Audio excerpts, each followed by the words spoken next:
One day in January 2002 in the United States, the emergency number received an unusual call.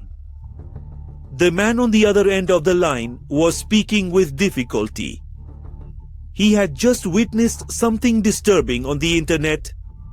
He explained that while browsing a chat room, he accessed a video being streamed in real time. On the screen appeared a teenage girl confined in a small space, sipo atintopo atito sute, similar to a box. The young woman was crying, seemed disoriented, and showed clear signs of fear. She wasn't acting. It wasn't a staged recording. The sender didn't know the girl or how she got there, nor could he pinpoint the location from where the video was being broadcast. The only thing that was clear was that someone was holding her against her will. That call raised alarms with the authorities. They had to identify the young girl, and that is how one of the most disturbing cases of recent times began. The case of Alicia Kozakiewicz. Every day we live with evil, we witness the darkest side of human behavior. The suffering caused by one individual to others is something latent in our society.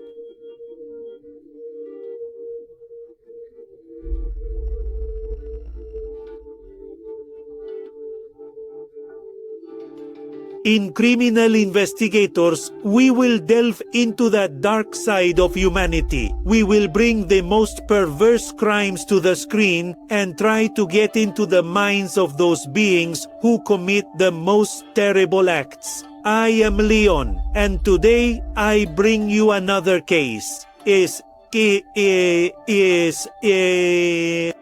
But before we begin, I want you to tell me where you are watching us from. We really like to know how far these stories reach.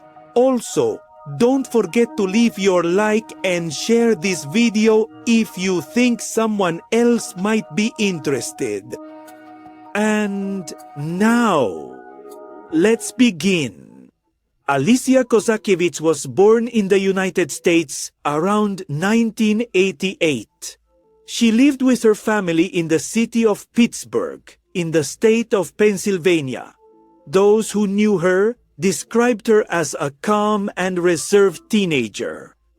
She was not troublesome, nor did she show behaviors that would suggest a voluntary escape. She spent most of her free time at home, between school, homework, and activities typical for her age. Alicia had a stable routine.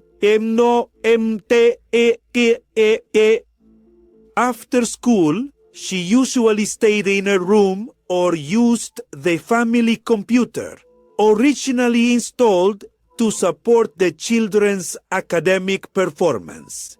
For her parents, internet use did not pose an immediate risk, but was just another tool for study and entertainment.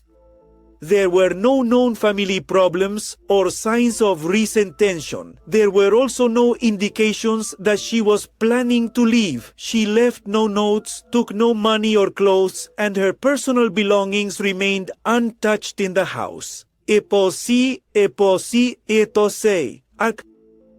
What her family did not know was that through the internet, Alicia had started having conversations with strangers in chat rooms and messaging services. Interactions that, seemingly innocent, would later be revealed as a central element in her disappearance. That being the case, on the night of January 1st, 2002, the routine in Alicia's house went on without anything out of the ordinary.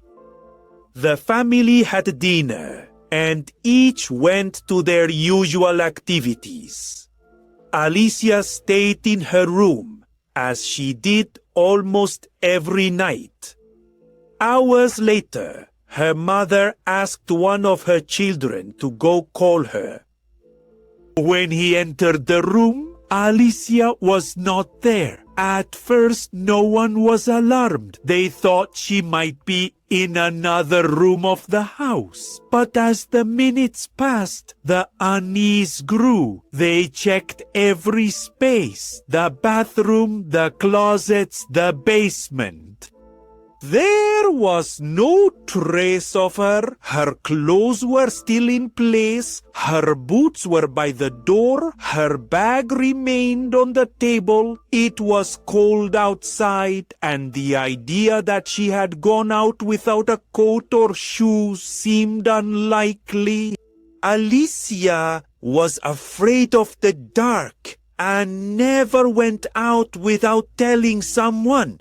That behavior didn't match anything her family knew about her.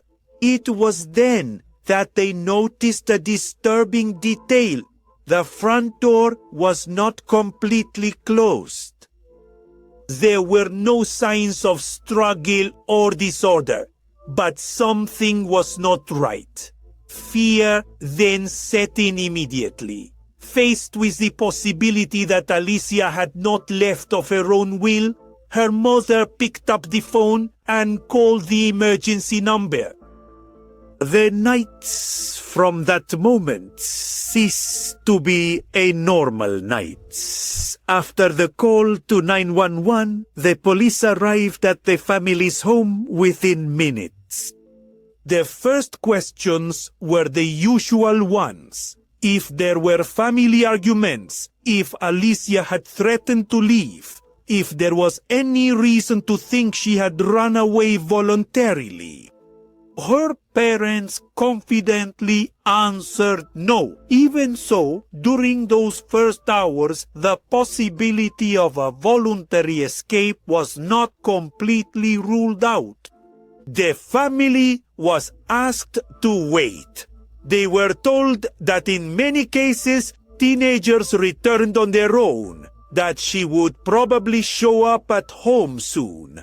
For her parents, that explanation was unacceptable.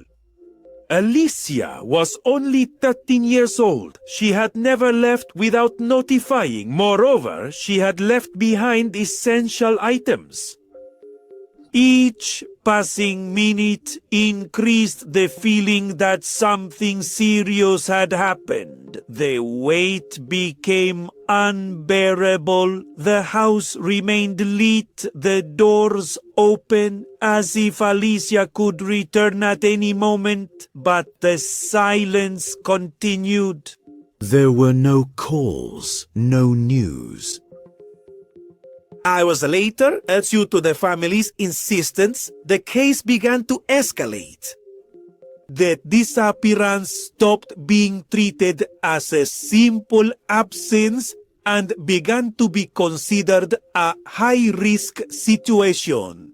The possibility of a crime started to take shape. Time was already a critical factor and was being lost. Before continuing, let's take a quick pause at the scene. If you're finding this video interesting, I invite you to subscribe to the channel and leave your like. Bingdi, indindi, taposeti. That helps a lot so we can keep making more videos and telling these kinds of real stories. That said, now let's continue with the story. As the hours passed, and with no news of Alicia, the investigators began to seriously dismiss the hypothesis of a voluntary escape. It didn't fit with her age, her personality, or the circumstances in which she had disappeared. Something else was happening.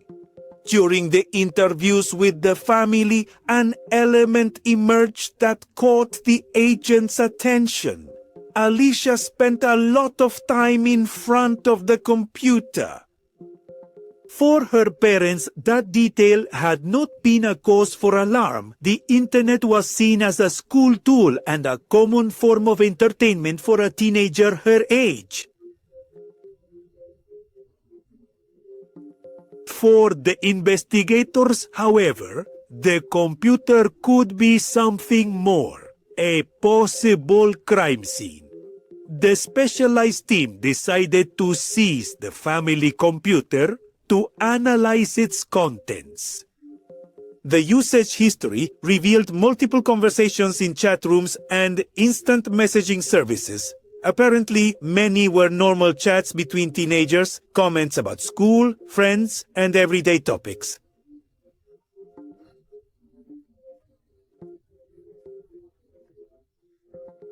But upon closer examination, the agents detected concerning patterns. Alicia had been interacting with adults she did not know in person. Some conversations lasted for hours, especially at night. In several cases, the identities of the interlocutors were unclear. The investigators immediately recognized a known process.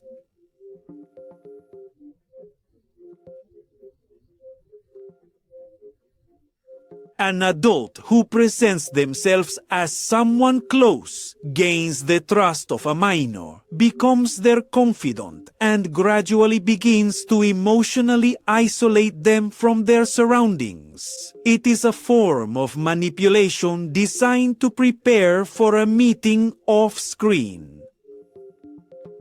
As the analysis progressed, one conclusion became increasingly clear. Alicia had not disappeared randomly. Someone had direct access to her, her schedule, and her trust.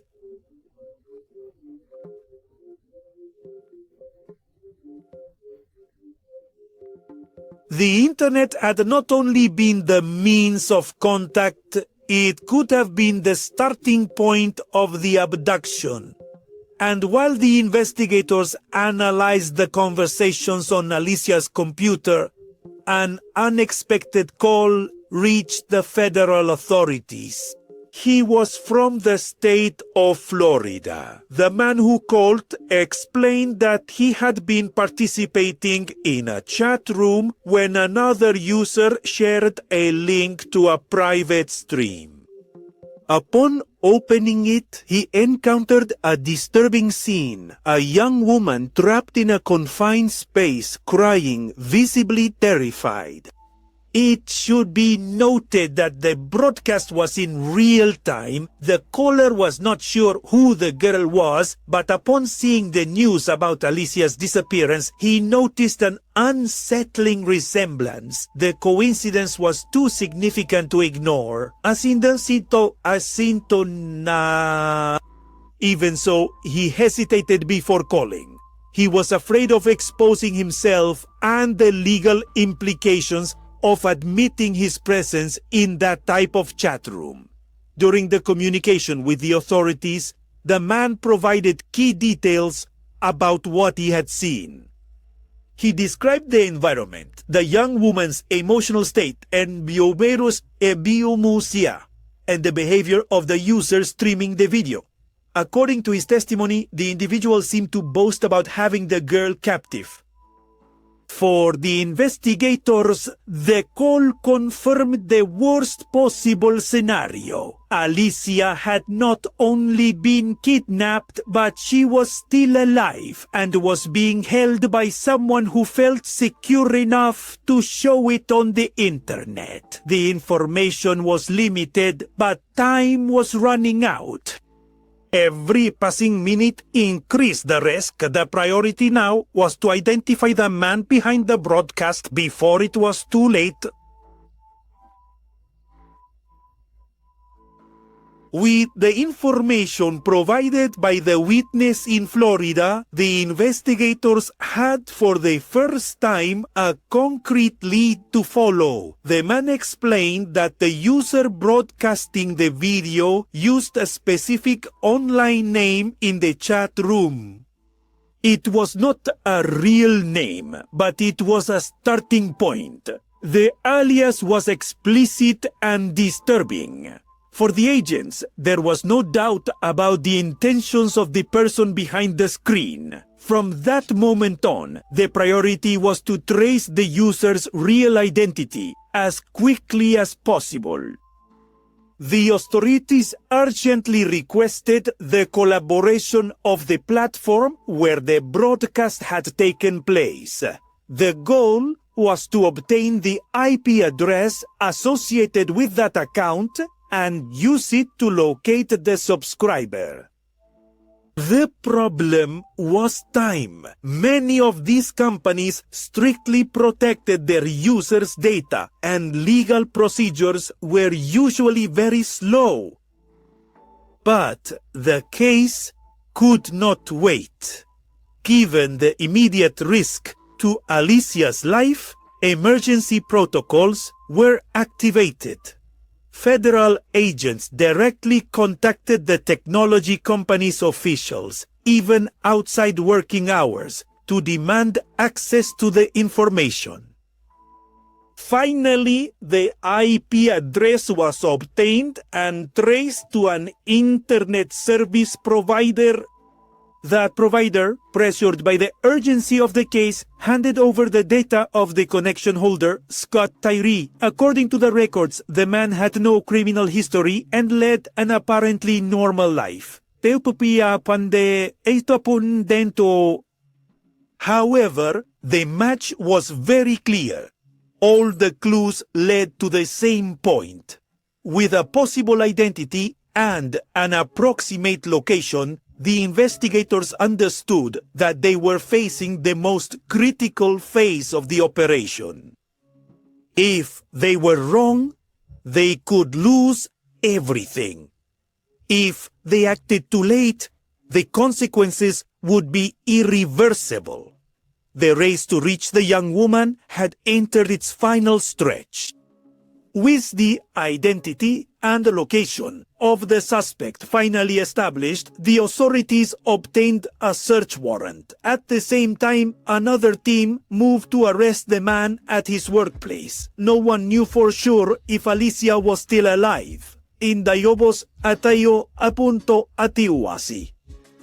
While one group of agents secured the suspect, another headed to his residence. Upon entering the home, the place seemed normal at first glance. There were no obvious signs of violence or immediate indications that someone was being held there. However, a door caught the team's attention. It was locked. Upon forcing it open, the agents found a room set up for captivity. The space contained objects that confirmed what the witness had described. It was not an improvisation, but a place designed to detain and control another person. Even so, Alicia was not inside.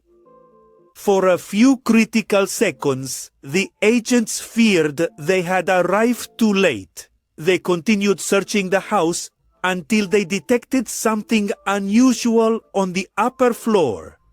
A metal chain coming out of the floor. Following it, they found Alicia hidden under a trapdoor. She was alive, wearing only a light garment, and had a tight collar around her neck, attached to the chain. She had been in captivity for more than 2 days. The agents immediately freed her and took her out of the place. Against all odds, she had survived. The rescue ended a race against time that had begun as an anonymous call and had traversed the darkest corners of the internet. Alicia was taken to receive medical attention while the person responsible was taken into custody. The case, however, was not yet over. After Alicia's rescue, Scott was formally arrested and brought to justice. The evidence gathered during the investigation, the computer material, the live broadcast, and the place of captivity were decisive for the judicial process. During the judicial process, the prosecution presented a solid case based on digital evidence, chat records, the live broadcast, and the conditions in which Alicia was held captive. The very environment of the house, especially the space prepared for confinement, was crucial in demonstrating the premeditation of the kidnapping. Scott pleaded guilty to multiple federal charges related to kidnapping, sexual abuse, and exploitation of minors. In 2003, he was sentenced to 30 years in federal prison without the possibility of early parole. The sentence reflected not only the severity of the crimes, but also the extreme risk to which the victim had been subjected. For Alicia, the rescue marked the beginning of a complex phase. After a long process of physical and psychological recovery, she then decided to transform her experience into a prevention tool. Already in adulthood, she became actively involved in awareness programs about child safety and online risks. Years later, Alicia worked as a victim advocate and public speaker, collaborating with organizations dedicated to child protection and advising on digital security policies. Her testimony was used in police training and educational campaigns throughout the United States. Alicia's case was recorded as one of the first kidnappings directly linked to the use of live broadcasts on the internet. A precedent that forced a re-evaluation of investigation protocols and highlighted a threat that, at that time, was just beginning to be understood. Against all odds, Alicia survived and over time decided that her story would not just be that of a victim, but also of someone who managed to regain control of her life. And well, dear audience, this concludes another investigation. What do you think about today's case? We would really like to read your comments, as your opinion on the cases is very important to us. Always remember to do so with the utmost respect possible, both for the victim and for the other viewers and us who will be reading them. Before you go, leave your like and subscribe if you haven't already. Also, don't forget to share this video if you think someone you know might be interested. See you in another criminal investigation. Goodbye.